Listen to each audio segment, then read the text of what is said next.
It's correct that I'm a sociologist affiliated with Norwegian Institute for Nature Research, and I've been doing research not on wolves, but on conflicts over wolves for, well, since 1999 at least. As you know, Norway is not a member of the European Union, and whereas a lot of European directives do apply in Norway, and we're part of the Schengen Agreement and the research programs and many other European arrangements through the European Economic Cooperation, the Habitats Directive does not apply in Norway. This, of course, makes for a different management regime than what you see within the EU. But I would ask you to forget that for the moment, because what I'm going to talk to you about are social processes and social relations that affect wolf management in many ways that I think are pretty universal, really. And so I suggest you don't think about the Habitats Directive or the Ministry of the Environment in Niedersachsen, or even not Colorado Fish and Wildlife, but just bear with me and listen to what I have to say about people who have strong opinions on wolves.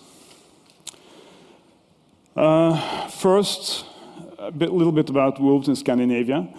The Scandinavian wolf population is, you might say, on a road to recovery due to strict protection. That road has, or that process has kind of, slowed down a bit lately for various reasons, but it is in many ways a conservation success, like in so many other parts of Europe. This means, of course, like we heard earlier today, that wolves reappear in areas where they have been absent for a very long time, as much as 100 years in Norway. And there is, consequently, a lot of conflict. This is due to several factors. Wolves have killed livestock, and not least hunting dogs. It's a big issue in Scandinavia, Norway and Sweden, also in Finland. And they do cause fear, or anxiety at least, among local residents who are not used to have large predators around. But our research, since 1999, as I recently boasted, has shown that these conflicts are more complex than they may seem at the surface. Our study sites are scattered along the south, I'll show you a map later on, the southern part of the Norwegian border with Sweden, where the Norwegian part of the Scandinavian wolf population is found today. Unlike many areas where large carnivores cause conflict in Norway, and elsewhere in the world for that matter, this is partly a forest industry region with limited agriculture and partly agricultural areas without livestock. I observe there is a mistake here. This should be forest industry region without much livestock production, and partly agricultural areas without much livestock. So despite the wolves' indisputable impact on the limited livestock production there is within this region, this is certainly not the main driver of conflict here. Because what we see here is that in the northern part here, this is mostly a forest industry area. Logging has been the economic backbone of these areas for a long time. There is some agriculture, but very limited, as I said. The southern part here there is quite a lot of agriculture, but that's grain productions, potatoes and that kind of thing, not so much livestock, and definitely no rough grazing, range grazing in this area. You have some enclaves of that up here.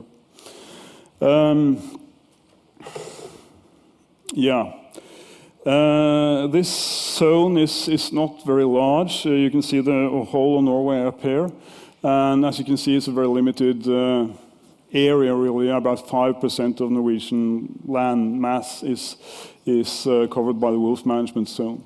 It's put there to keep wolves away from areas with much more livestock production, which is in Norway, at least as concerning sheep, is based on rough grazing in forest and mountain areas without much supervision, or at least without continuous supervision, meaning that it's very, very difficult to combine with resident wolves.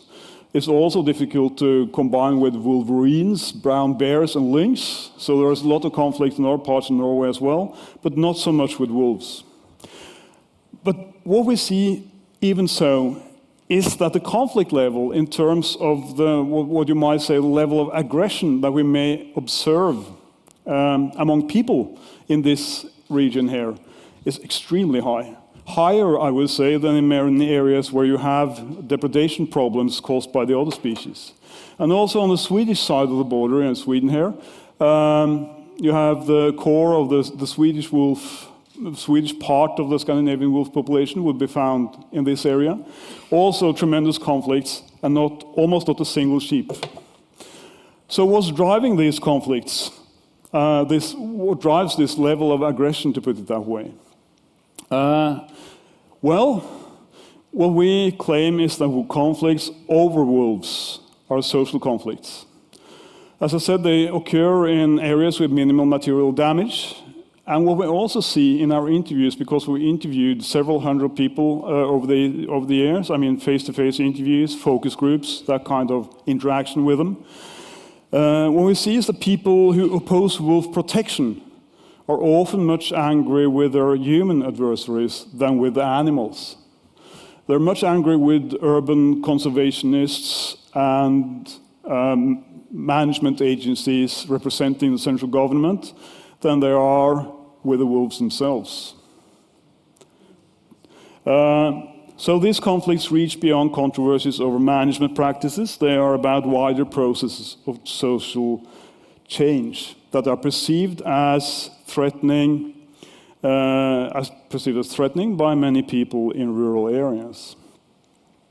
So what we see here is that what we've observed is that anti-wolf attitudes predominantly are found among people who are firmly rooted in traditional land use practices and in what we chose to term a rural working class culture. These attitudes are not always, or even predominantly, I would say, related to adverse material effects of wolf presence, at the individual level at least.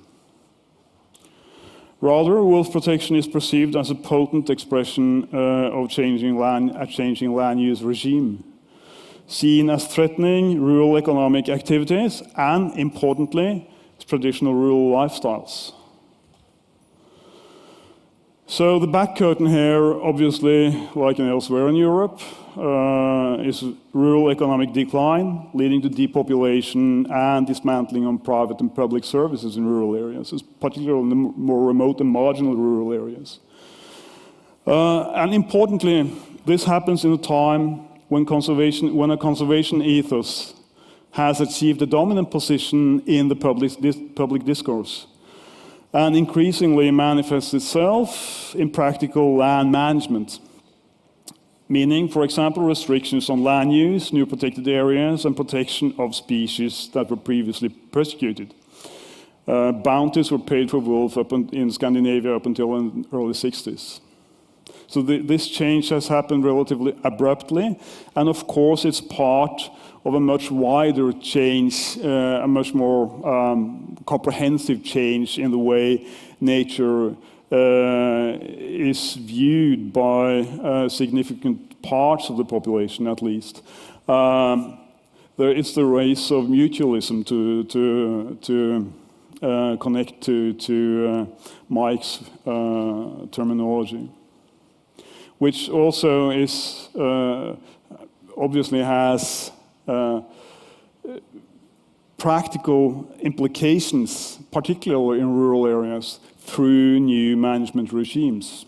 And the wolf the protection of the wolf and the reappearance of wolves in Scandinavia, where they were totally eradicated and have reappeared, migrating in from Finland and Russia, has become a very strong symbol of these changes that are also seen as hampering in a serious way economic activities in marginal areas, and also, as I said, they are seen as a threat to traditional rural lifestyles. In Scandinavia, that entails, to a very large degree, hunting. Hunting in Scandinavia, Norway and Sweden, and also in Finland, like in North America, and also some parts of Southern Europe, and also, well, there may be other areas as well. It has a different history, I would say, than hunting in Central Europe, in Germany, France, Great Britain, where hunting for many centuries was seen as the privilege, and it really was the privilege of the aristocracy and eventually the bourgeoisie, whereas in Scandinavia it's that, but it's also a very common practice that has always been accessible to rural people, and it's a staple element in the rural culture in many areas, although only 6-7% of the population actually hunt on a national basis. That percentage is much higher in many rural areas. And this, interestingly, hunting is also seen as kind of a bridge to the resource-based economy that used to prevail in these areas, or at least used to, or more, it's more. Well, it's still, there are still resource economies, but they're not as important in terms of employment as for example, the logging industry in our Norwegian wolf areas. It's not as important as it used to be in terms of employment, obviously, because of mechanization and other processes that have diminished its role in local communities. So hunting may, in a sense, play the part of a bridge to a lost resource extraction culture, although it's now entirely a leisure pursuit, definitely. Some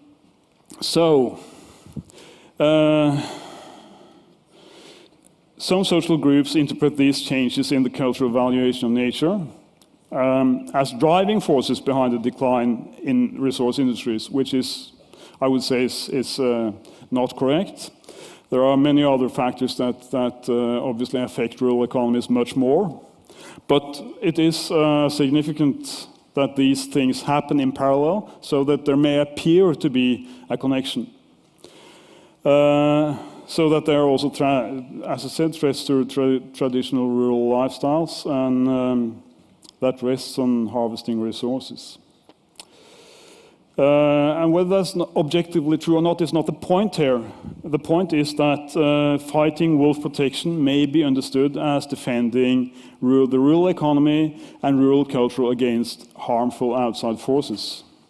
In Norway, we have two very important words in Norwegian language. I'll explain to you. Because the fundamental question here is whether the forests of southeastern Norway constitute a landscape where humans should continue a sustainable interaction. This is how people there see it themselves with nature. That's been going on for centuries.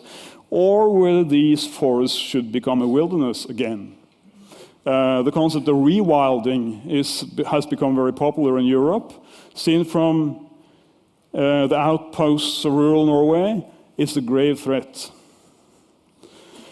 In the Norwegian language, we have these two words that may appear similar, but they actually mean very different things. Utmark, it's a way to characterize or to describe forests, mountains, uncultivated land, but it emphasizes the use value of the land and its cultural heritage, whereas vildmark means wilderness. And it would obviously emphasize the wildness, that is the pristine qualities of the land. And a landscape is something more than a piece of land with certain physical features. Any piece of land may be very different landscapes to different people. and how the land is used now and has been used in the past is a crucial element in how we understand and value it.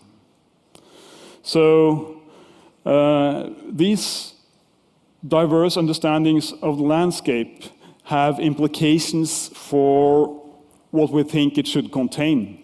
So those who value the production landscape may see no room for wolves, even if others see this the same piece of land interpret the same piece of land as a wild landscape. This is southeastern Norway within the wolf zone. What you see here, is this a wilderness?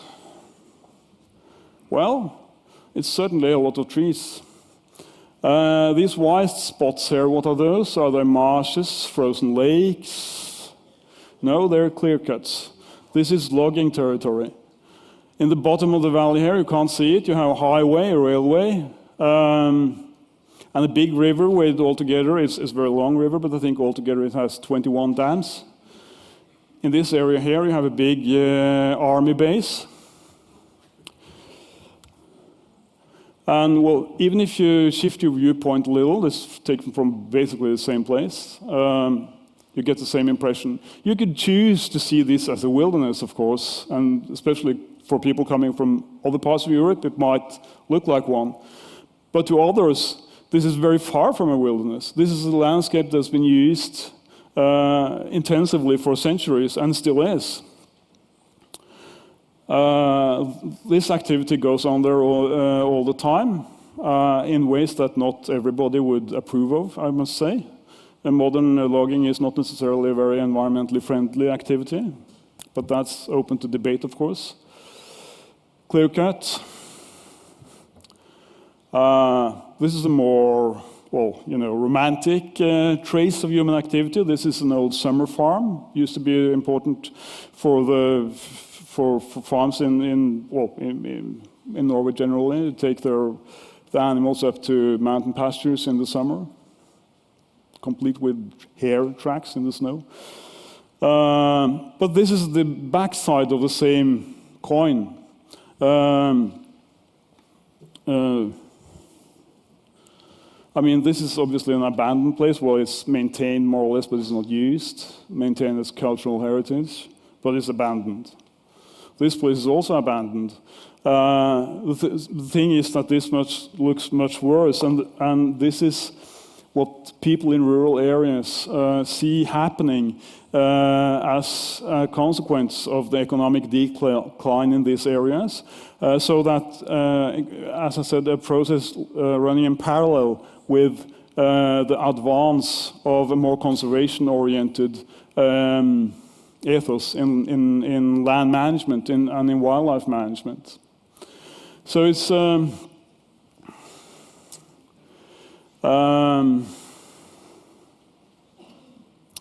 what we see here is that controversies over landscape valuation reflect social change that strongly affect rural areas.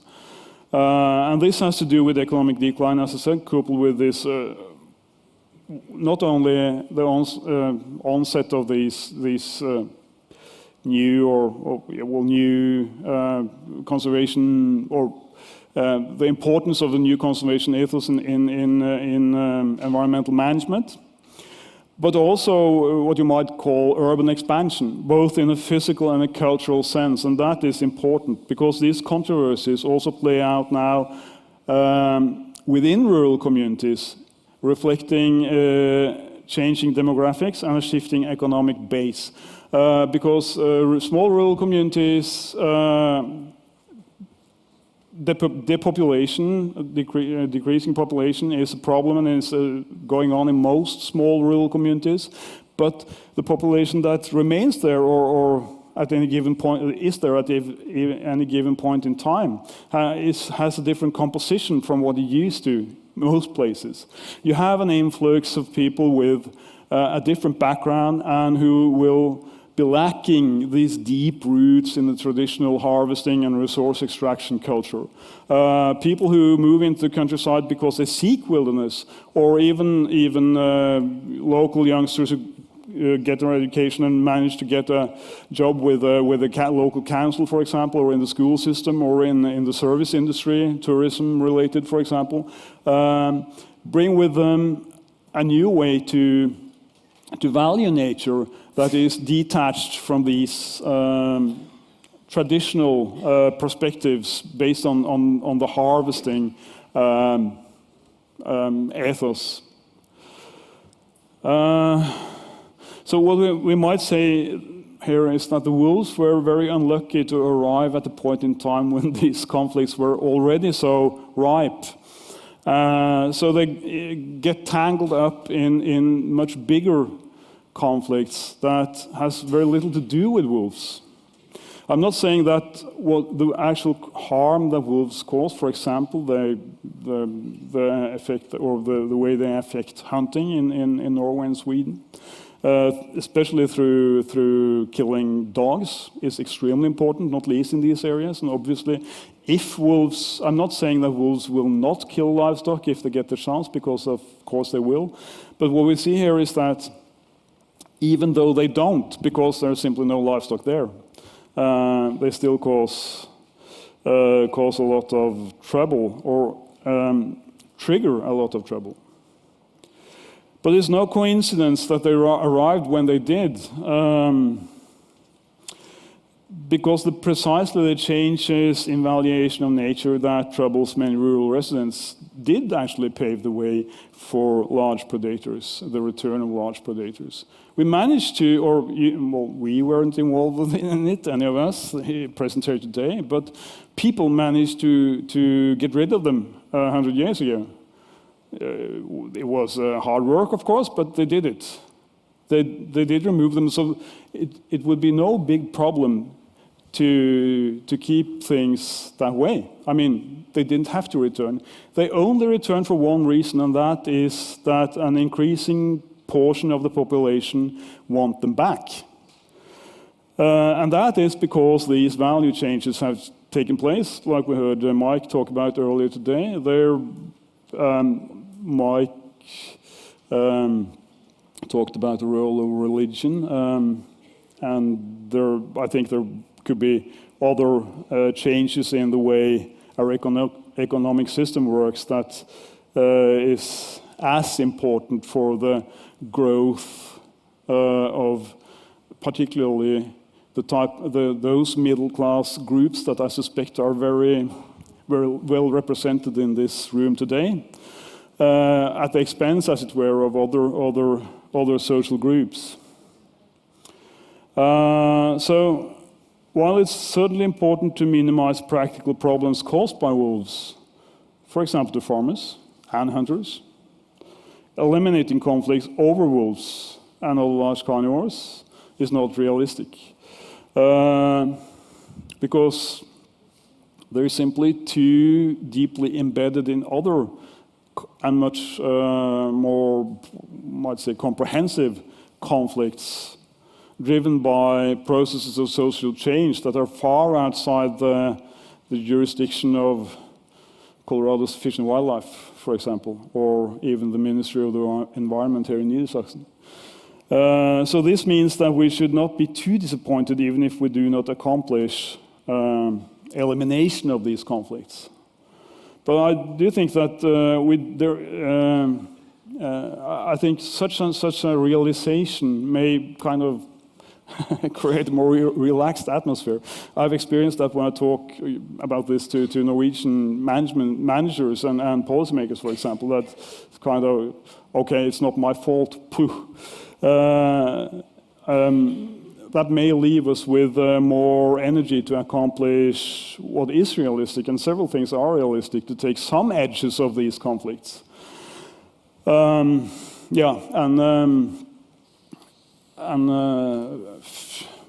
way of conclusion, just a small addition to that, I think also, I mean, this win-win discourse that is so prevalent in discussions over, or when we talk about conservation, it sounds very good, but I think it's really rarely possible to accomplish completely. So I think one also things as conservation organizations and conservation NGOs need to think more carefully about who they want their allies to be, because it simply can't be everybody. And so driving away rural residents with deep roots in a harvesting tradition, for example, hunters and people who kind of approve of hunting as a cultural, as an element in their local culture, driving those away or alienating them through a too uncompromising attitude, I think that's not a smart thing to do, because they really need it. I mean, there are so many common interests here shared by conservation-oriented people and people who live in rural communities who are also very concerned about conservation in many cases. I've had discussions about forestry, modern forestry practices, for example, with people who have been involved in the logging industry for all their life, and they see all the same problems with that we see. They have a lot of knowledge and a very critical stance towards the way the forests are managed today. But talk to them about wolves, then the curtain goes down immediately, and you've kind of created this barrier that is very destructive for other, well, in the bigger picture. Thank you.